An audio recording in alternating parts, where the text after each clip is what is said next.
Hey everyone, I'm David Finz, and on this episode of the Cyber Insurance Imperative, we're going to take a look at why cybercrime doesn't pay, at least not like it used to.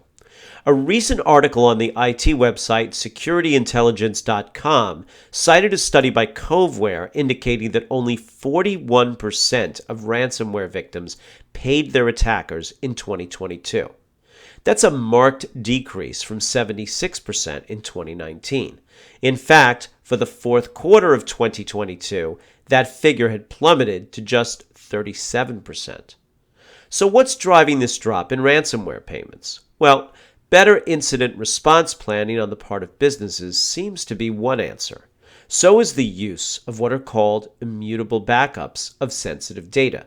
These are read-only files that cannot be corrupted or deleted. There's a much greater awareness of the threat posed by cyber extortionists, especially after high-profile incidents like the one at Colonial Pipeline that made the headlines and put the issue of cybersecurity on the front burner. Law enforcement has shifted its approach as well, from primarily focusing on arresting and prosecuting threat actors to educating the public and assisting victims of attacks.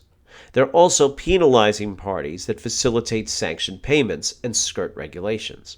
And with fewer victims paying the ransom, cybercriminals are reaping less profit from their efforts. They haven't disappeared by any means, but some have begun to shift their focus to other forms of mischief, like spear phishing, invoice manipulation, and utility fraud. Now, I wouldn't want to leave you with the impression that the ransomware epidemic is behind us, because it's not. The same article notes that cybercriminals have begun targeting larger organizations for these attacks, as measured by employee headcount. The reduction in profitability from their efforts seems to be leaving the threat actors trying to get more bang for their buck by training their sights on bigger targets. There is also the growing problem of re-extortion, a scenario where the threat actor makes a second demand after the initial payment is made. This trend runs counter to the conventional wisdom that ransomware syndicates can be counted upon to hold up their end of the bargain and offer up the decryption key once payment has been made. Now, don't get this scenario confused with double extortion, which is when the attacker not only encrypts the data, but threatens to release it on the dark web. So what's the takeaway for our viewers? For one thing, you need to have the right controls in place to combat these sorts of threats. For a copy of our guide to protecting your organization against ransomware, you can DM me on LinkedIn or email me at david.finz@alliant.com. Additionally, you'll want to check your cyber insurance policy to see what restrictions there might be on coverage for ransomware events.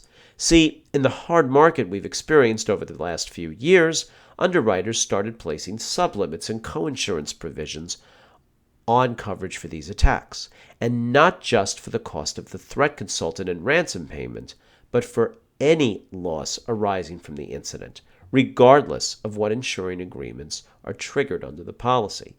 These restrictions need to be revisited at renewal. And don't forget to check your cybercrime coverages.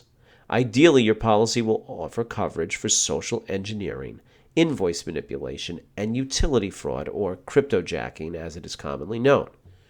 Don't be surprised if these coverages are sublimited, and check your crime policy as well to see what coverage is available for different types of fraudulent impersonation.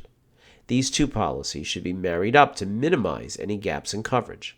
And if your current broker isn't having these discussions with you, maybe it's time that you discover the more rewarding way to manage risk. Thanks for watching.